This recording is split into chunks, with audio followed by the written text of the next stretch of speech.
سلام البنات اخواتاتي الزوينات، كي دايرين؟ لاباس عليكم؟ اش تعاودوا؟ تنتمنىكم تكونوا بخير وعلى خير يا ربي، ويلقاكم هذا الفيديو ديالي فرحانات وناشطات، ما يكون خاصكم تا خير ان شاء الله. بسم الله. غندوز نصايب معكم واحد الحليوه ديال الوزاتي، مهم ساهله واقتصاديه، ومهم بزاف توجديها هكا. عندي كاس ديال السكر سنيده، كاس ديال الزيت، كاس ديال العنبه راه كاس كبير، عندي 4 ديال البيضات. بسم الله، ندوزو على بركه الله. غادي نهرس هاد البيض قصريه. عندي واحد القبيصه ديال الملحه صافي. هنا غادي نهرس هاد البيضات كاملات في القصريه.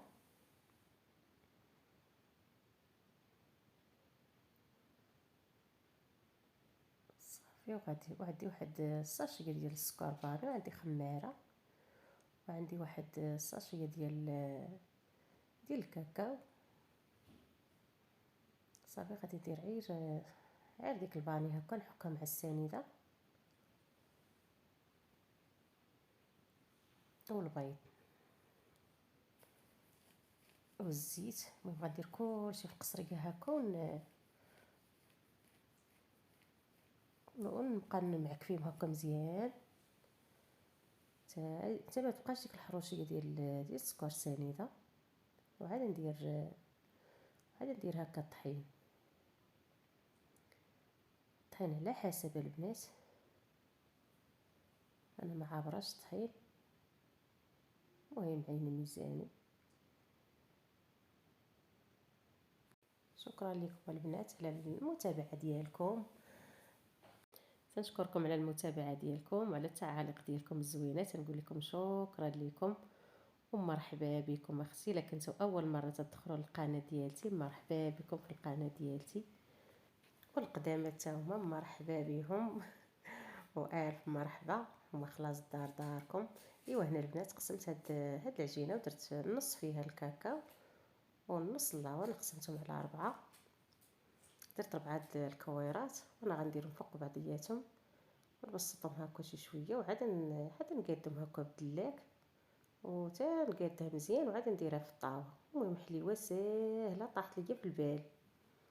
مشيت هكايا لدارنا نهار العيد وانا لقاهم دايرينها وعجباتني، قلت لهم علاش ما تنديرهاش انا الدوازاتي هكا زوينه. هنا راه طابت. درت هنا شويه ديال الكونفيتير السائل، وزدت عليه واحد 2 معالق ديال الزهر صافي. وانا غادي نديرها عليها كامله بحال هكا تتشرب مزيان هاد الكونفيتير وهاد الماء الزهر، تتجي على مزويناتها. ايوا قلت لمرات خويا والله الا فكرتيني في هاد الحليوه كانت ديرها الوالده شحال هذا. في الصراحه الحليوه راه ديال الوالدين اي حاجه تتكون قديمه راه زوينه في الصراحه. ايوا هنايا راه صافي غادي شربات لي داك الكونفيتير بحال هكا. المهم غادي نوزعو عليها كامله تتشرب مزيان.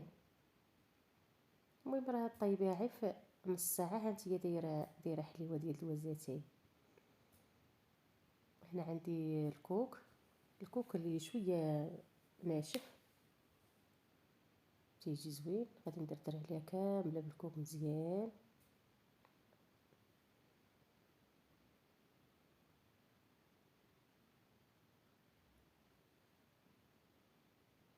ايوا هنا غندوز نقطعها. المهم تقطع تتبقى على حساب كله وكيفاش بغى يقطعها. اللي بغى يقطعها صغيره يقطعها صغيره، اللي بغى يقطعها كبيبره هكا يقطعها كبيبره. انا درتها شويه بركه، ما كبيره لا صغيره في الصراحه. ايوا صافي. والبنات هنا راه قطعتها قاديتها، شوف تبارك الله كي جات. والله البنات واحد الحليوه في الصراحه على مزويناتها، احسن من داك الصابلي خصك تضلي معاه 3 ايام وتتذوقي. هاد دوازاتي بالزربه ديري حليوه. نتمنى البنات تعجبكم، ولا عجبتكم خليو لي واحد اللايك وبسلامه عليكم.